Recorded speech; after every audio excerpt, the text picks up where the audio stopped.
Assalamualaikum warahmatullahi wabarakatuh. Perkenalkan, nama saya Maisa Areta Husni dengan NIM A1S1230443. Tujuan saya membuat video ini yaitu untuk memenuhi tugas yang diberikan oleh Bapak Afan, yaitu tugas studi kasus pelanggaran kode etik dengan mata kuliah layanan bimbingan konseling diperluas. Di sini ada 5 kasus yang akan saya analisis pelanggaran kode etiknya. Kasus pertama yaitu Pak Dani adalah seorang konselor di layanan konseling masyarakat yang bernama Sehat Jiwa di sebuah kelurahan. Ia menangani kasus seorang pemuda bernama Reza yang menceritakan bahwa ia memiliki masalah penyalahgunaan narkoba.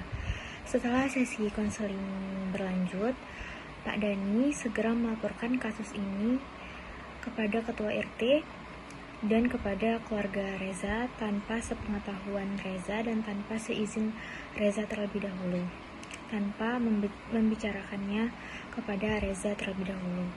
Pak Dani juga membahas detail kasus Reza ini kepada pertemuan masyarakat secara terbuka kepada warga dengan alasan untuk memberikan edukasi kepada masyarakat tentang bahaya narkoba kepada masyarakat.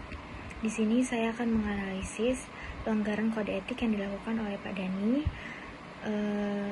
dan juga bagaimana seharusnya yang dilakukan Pak Dani dalam menangani kasus tersebut.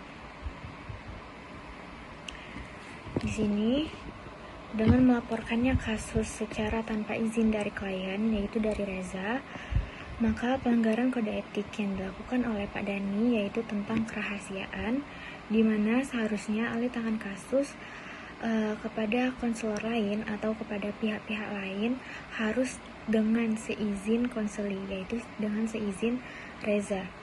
Dan konseli harus diberitahu informasi apa saja yang nantinya akan disampaikan kepada pihak lain atau kepada konselor-konselor lain itu tentang dirinya. Lalu, bagaimana sih seharusnya yang harus dilakukan Pak Reza dalam menangani kasus tersebut? Sesuai dengan kode etik yang berlaku, seharusnya Pak Dani meminta izin terlebih dahulu untuk memberikan informasi tentang dirinya, tentang diri konseli si Reza kepada pihak-pihak lain tersebut. Jadi, konselor Pak Dani itu harus meminta izin terlebih dahulu untuk nantinya dia akan memberikan informasi tentang kliennya kepada pihak-pihak lain atau ahli-ahli lain. Terlebih lagi, informasi ini akan dibahas secara langsung dalam pertemuan kepada khalayak atau kalangan masyarakat luas dan terbuka. Walaupun dengan alasan untuk memberikan edukasi kepada masyarakat, yang dimana ini sebenarnya niat baik, tetapi tetap salah besar karena sudah melanggar kode etik kerahasiaan konselor. Harusnya Pak Dani membicarakan ini terlebih dahulu kepada klien, kepada Reza, terkait meminta izin untuk memberitahukan masalahnya kepada khalayak terbuka ini dengan dirahasiakannya nama klien untuk tetap menjaga kerahasiaan dan privasi klien, dan juga diberikan pemahaman bahwa membicarakan masalah ini guna memberikan edukasi terkait bahaya penyalahgunaan narkoba kepada masyarakat luas. Lalu untuk kasus yang kedua yaitu tentang Bu Sari yang merupakan seorang konselor di lembaga konseling keluarga di kecamatan setempat yang menjalin hubungan pertemanan yang dekat dengan salah satu kliennya yang bernama Dian. Dalam beberapa kesempatan, Bu Sari mengajak dia untuk membantu urusan pribadi, seperti mengurus anak, menjaga rumah, dan berbelanja untuk memenuhi kebutuhan rumah tangga Bu Sari. Bu Sari juga sering membagikan masalah pribadinya, yaitu seperti curhat kepada Ibu Dian dan meminta saran. Ketika ada warga lain yang ingin berkonsultasi kepada Ibu Sari, Bu Sari sering memprioritaskan Dina yang lebih dekat dengannya untuk mendapatkan jadwal konseling terlebih dahulu dan memberikan waktu konseling yang lebih lama. Di sini saya akan mengidentifikasi pelanggaran kode etik apa yang terjadi dalam kasus Bu Sari ini dan menjelaskan dampak potensial dari hubungan dual relationship terhadap konseling dan profesionalisme Bu Sari sebagai konselor dalam konteks layanan masyarakat. Pada kasus Bu Sari ini terjadi pelanggaran kode etik kegiatan profesional praktik layanan secara umum hubungan konselor dengan konseling, di mana seharusnya konselor tidak diperbolehkan memberikan bantuan profesional konseling kepada anggota keluarga ataupun orang-orang yang memiliki hubungan dekat dengan konselor. Hal ini bisa merusak hubungan profesional antara kedua belah pihak.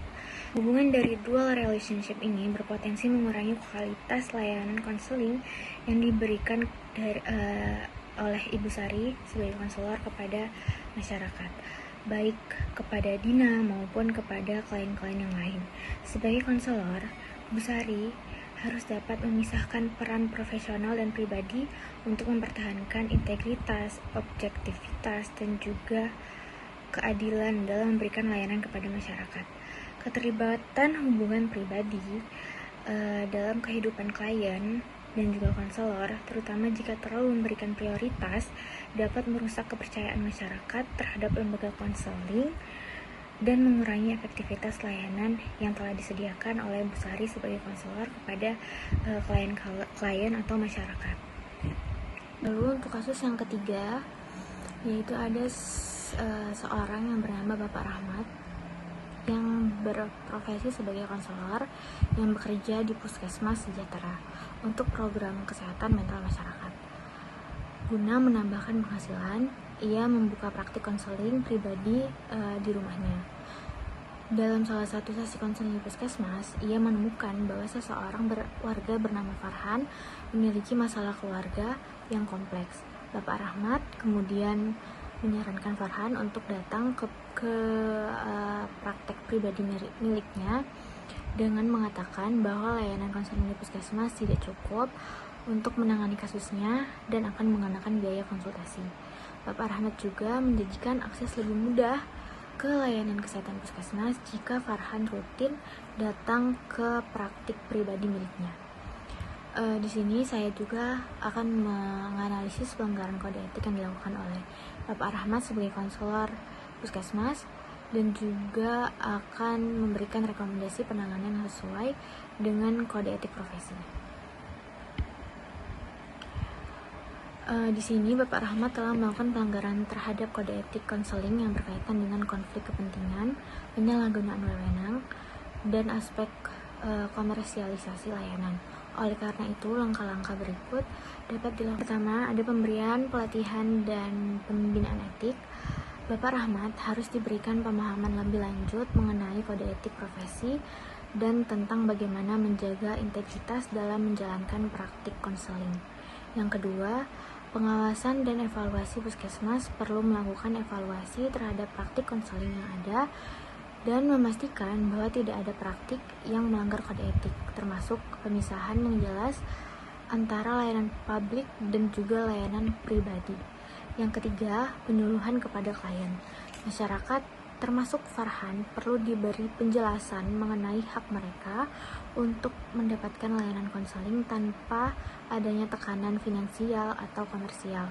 Dengan demikian, rekomendasi di atas diharapkan dapat memastikan bahwa praktik konseling tetap berlangsung sesuai dengan standar etika dan profesional yang berlaku.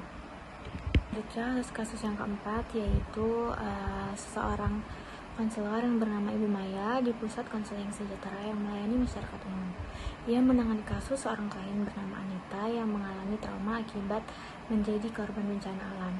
Meskipun Ibu Maya tidak memiliki kualifikasi atau pelatihan khusus dalam menangani kasus trauma kompleks pasca bencana, dia tetap menerima menangani kasus tersebut tanpa merujuk ke psikolog klinis ataupun kepada psikiater.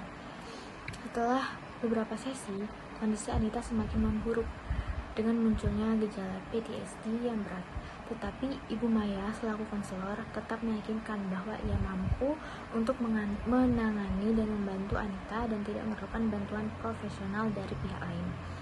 Di sini saya juga akan mengidentifikasi pelanggaran kode etik yang terjadi dalam kasus ini dan bagaimana seharusnya Ibu Maya bertindak sesuai dengan kode etik bimbingan konseling Indonesia. Di sini Ibu Maya telah melanggar kode etik profesi konseling terkait dengan batas kompetensi dan kesejahteraan klien. Ia tidak mengenali keterbatasan keahliannya dalam menangani kasus trauma pasca bencana, dan dia tetap terus menangani kasus tersebut meskipun kondisi klien akhirnya memburuk. Berdasarkan kode etik BK di Indonesia, seharusnya Ibu Maya mengakui batas kompetensinya. Konselor harus mengetahui batas kompetensinya dan merujuk klien ke profesional yang tepat bila kasusnya berada di luar keahlian mereka. Seperti contohnya kasus Ibu Maya ini, dia tidak mengenali potensi dirinya sendiri, dan seharusnya konselor itu mengetahui kompetensi dan kapasitas dirinya sendiri agar masalah klien juga dapat terselesaikan dengan baik, lalu merujuk klien ke profesional, ke ahli-ahli yang tepat. Dalam kasus trauma pasca bencana atau PTSD, Ibu Maya seharusnya segera merujuk Anita kepada psikolog klinis ataupun kepada psikiater.